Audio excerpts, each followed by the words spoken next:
a lot of time.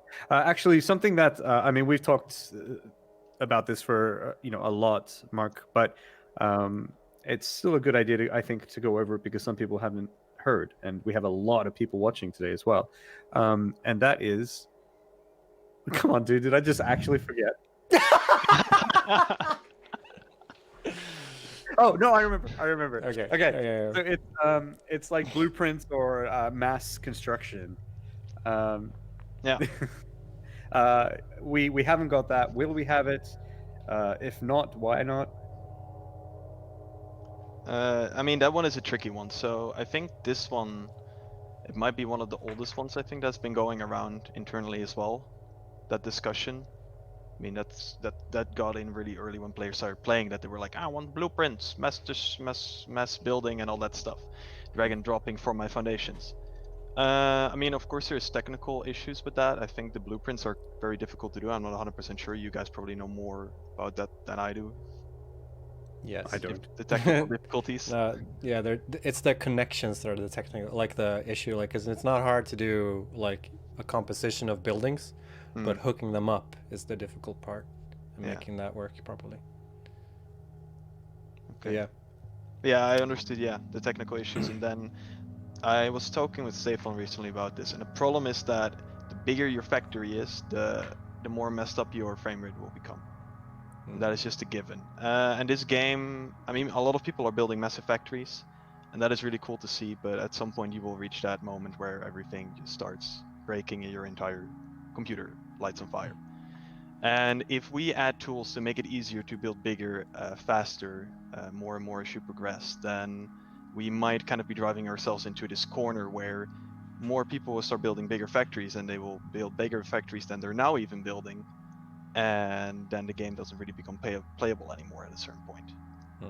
And that is an issue that we've been discussing, but I mean, we have to see if it's a relevant problem, because you're still kind of, it's still up to the player themselves how big they want to build. And there is a certain cap until, I mean, you can build really big until you really start seeing problems. Like, we've been playtesting a lot in recent weeks, and we built a massive factory and we had no issues with frame rate.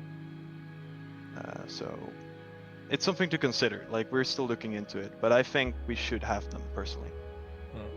Because another thing is also like the aspect of like, because you can't mass build in like Minecraft and games like that, and it's also like the fun in that game is also the fact that you aren't like, you're building on a macro level. Yeah. Macro. Yeah.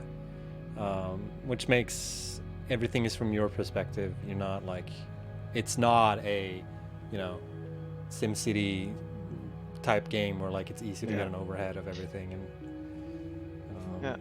and it's like for the people that enjoy that type of game, and for the people that want maybe more, want a different direction, like there's also that balancing of like, if we change such a big element in Satisfactory, if people that really like bought the game or joined the game just because of that first person like small scale, like, or those people will kind of become alienated, something like that. I don't know. Yeah, that is always an option. I don't know. I mean, even if we would add it, we would still balance it to not be completely out of the scope of what this game should be. And there is also ways around the performance issues. My personal opinion is that, I mean, a lot of people seem to want it, and that might be enough reason to add it if we can. But yeah, it's a difficult one, I think. Do you feel like when you're making decisions for the game, do you feel like there are often times where you're like, I personally want to do it this way, but it's probably not what's best for the game, or is it just like, just do whatever the fuck I want? No, I am perfect. I will always do what's best for the game. No, I know. I try to do what is best for the game, and that's usually where the direction that my opinion comes from. And that's what I want to do. So generally they kind of overlap, but of course sometimes I'm wrong. Sometimes I really think that this is the thing that is best for the game, and then it turns out that it wasn't. And that happens all the time. Then you just need to change it. Because it's really tricky, because like a lot of people have like even in Coffee Stain, we all have very different opinions of what direction to take Satisfactory, or like what to make of it. And that's the big benefit of having a game director, is that you have someone who can kind of guide it in the direction that hopefully encompasses everyone's opinions and like or what's best for, you know, both what we want to do internally and what community wants and stuff like that. Yeah. So it's tricky. It's also a nice thing that way because that way you just get a lot of discussion, you get a lot of different viewpoints in there. And we have, I mean, the nice thing is the game is already out, so we have this vision of what the game is because people are already playing it and there is already a product. Now we just kind of need to see what we as a team want, I think, and what the community wants. But I like it kind of when people have different opinions and we go into those discussions because it tends to end up that we all agree in the end anyway.